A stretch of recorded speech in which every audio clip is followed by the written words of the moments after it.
Every player can improve in Fortnite. There are 3 categories that you can improve on in order to get better at the game and get more wins. This video will both cover the basics you can make in build mode of Fortnite and zero build of Fortnite on KBM and also roller. We're going to be covering this while there's some gameplay going on in the background. So these 3 categories are aim, mechanics, which are slightly different in build mode and zero build of Fortnite, as well as the 3rd category being game sense. To figure out what you need to improve on, you need to be able to reflect on your gameplay. You need to reflect on your losses and either do this by watching replays, watching recordings, or analyzing what just happened if you just lost the game or if you just lost the fight. I'm going to cover the basics on how you can improve in each of these categories in order. First of all, let's talk the easiest one, aim. Aim can be improved on the basis of sense. Now, I wouldn't recommend changing your sense every other day or all the time, because then how can you get used to the sense that you changed in the first place? But if you've been playing a super long time and your aim is still bad, it's probably time for a change of sense. For me, I played high sense for a really long time where I just used my wrist on KBM, and it wasn't until I realized that I have shaky hands, that my hands aren't still,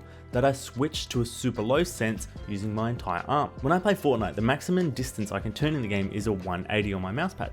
But for some people, they can do a 560 in just a tiny wrist movement. Figuring out what works best for you or whether you need to change it is going to go a super long way. This caused me to have a lot of improvement in the game, from pretty much being an average player, less than average player, to being a greater than average player. Another thing that I recommend that a lot of players hate is having the same sense in every single game. If you're a KBM player, this is very easy. There's this website here which converts your sense from one game to another. Make every other game have the same sense as your Fortnite. Some people think this isn't good for games like Minecraft or Valorant, but trust me, if you're playing any of these games and you're using the same sense that you're using Fortnite in these games, technically you're practicing your Fortnite aim. It may be a little bit weird at first, but it will make a lot more sense over time. So if you play anything like Apex to Valorant to League of Legends or even Minecraft, having the same sense in these games goes a long way. If you're a roller player, it's not super simple, but you can base this off a 180 or 360. Seeing how much joystick movement it takes for you to make a 180 in Fortnite and making sure it's the same amount of movement in other games will go a long way. On top of this as well, switching from being an exponential player to a linear player, as well as turning off your boost settings for your joysticks, meaning that if you use your thumbsticks, it's not going to turn faster the more that you move it to the side, it's always going to turn at the same rate, will make you a better player.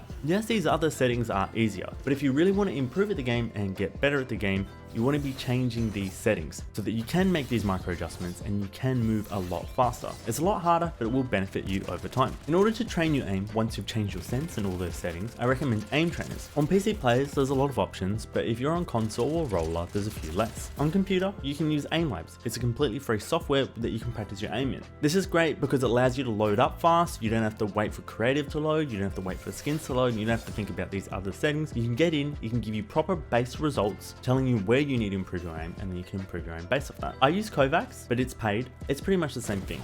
It's really good for being able to identify whether you need to fix your long range aim, your SMG aim, or your shotgun aim, whether it be flicking, tracking, or long range tap firing. If you're a roller or a controller player, you can still improve your aim with aim trainers in game. So there's a lot of great creative map codes, and I actually recommend this one here. Now, I don't know the last time this was updated, but if you're using an AR, it will work like most other ARs. If you're using SMG, it will work like most other SMGs, even if it's not the current season meta or the current season guns, and same for shotgun. If you can improve your shotgun aim, close range, or your SMG tracking, it's going to improve regardless whether the gun has changed this season. I made a video about this map code in the past, and I will be linking it at the end of this video. Spending 5 minutes a day learning whether you overcompensate. For example, if you go to aim at someone and you pull your mouse way past them, or if you undercompensate, you go to aim at someone and you pull your mouse or your joystick and you're not arriving at them yet when you go to shoot, can help you a lot. 5 minutes of practice a day goes a long way. It will tell you what you need to practice more, whether it be close range or long range, and then you can focus on those improvements. Mechanics. Now, a lot of people think mechanics is just building, but it's a lot more than that. It's gun timing, weapon swapping, movement, positioning, and for build players, obviously building and editing. Knowing how long it takes to reload, how long it takes to pull out a gun, or simply what the best range is for every single gun can be a world of difference between winning and losing a gunfight. So many players still don't know the ranges to use each different shotgun at every single season. Now, regardless of what season it is, this still applies, but a lot of people don't know that you can shoot the combat from super far away to a lot of damage, or that the Marvin has that nice mid-range. Myself, I still sometimes make the mistake of using the Havoc from a little bit too far range, where if I waited a few more seconds or I had a different gun out, I would have dealt a lot more damage rather than a typical 18 to 30.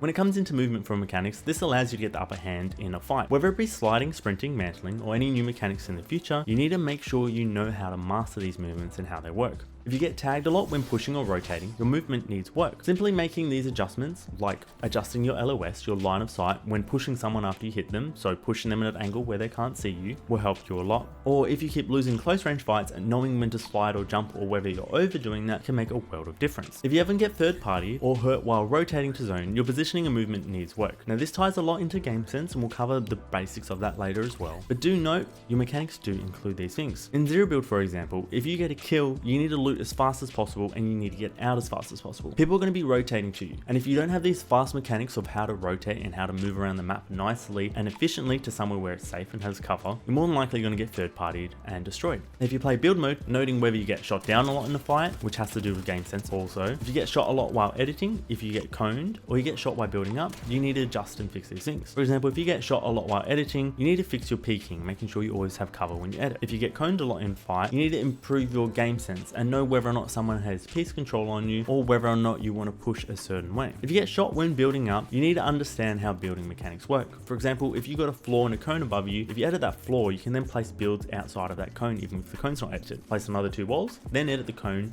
while you have cover. Similarly, on the opposing side of that, knowing how to build and edit a little bit better, if you often run out of mats, if you're a bit of a sweat, you need to notice when you're overusing mats. Often I see people who are quite good at the game overbuilding a lot in fights. It may be a lot of habit, but they don't need to overbuild, and they don't understand this because they don't have good game sense. A lot of really good mechanical players have zero game sense. So knowing whether people are going to be behind you based on where zones rotated from, based on where you've covered, you don't have to chuck all that cover around you and you can save mats. Or if you fit a good shot on someone and someone's not building a lot, you don't need a full box him in order to take him out. A simple 1 wall and a 1 edit can do you enough. When it comes into game sense, if you often get third partied, fourth partied, or sixth partied in a fight, get stuck rotating to zone or shot in the back, and you can't tell if people are in a location, even if you can't see anyone, you should be able to know if people are inside of a location that you're arriving in. You need to improve your game sense. Things like knowing that a fight is in early game, based on the type of materials that are used and the size of the fight. If there's a fair bit of wood used, but it's not a super big fight, and there's virtually no loot left over, you can tell it's an early game fight. If it's a later game fight,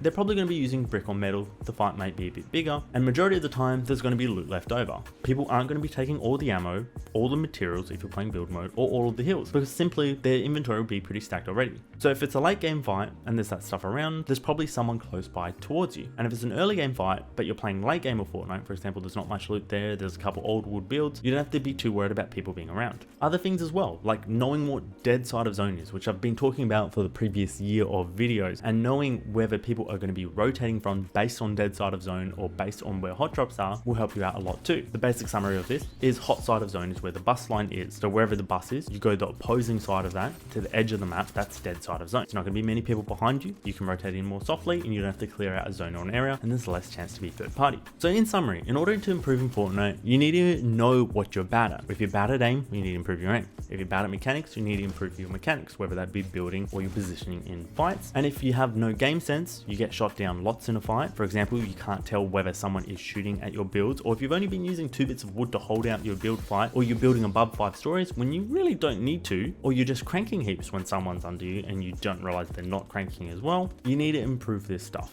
Micro adjustments go a long way in Fortnite, and knowing how you messed up previously will help you not make the same mistakes in the future. I'll be making more videos in the future on how to improve your aim, new aim maps, as well as how to improve your mechanics in building, as well as a pro guide to zero build, as well as improving your game sense and more about dead side of zone. Basically updated versions of these videos I've made in the past. So make sure you stay subscribed for that. I'm trying to hit 10,000 subs before the end of this season, so anyone that subscribes, I greatly appreciate it. From news to challenges, updates and tip videos and everything else in between Fortnite, you're in the right place. Thank you so much for watching the video, and make sure you take care of yourselves. Catch you guys on the flip side. Bye.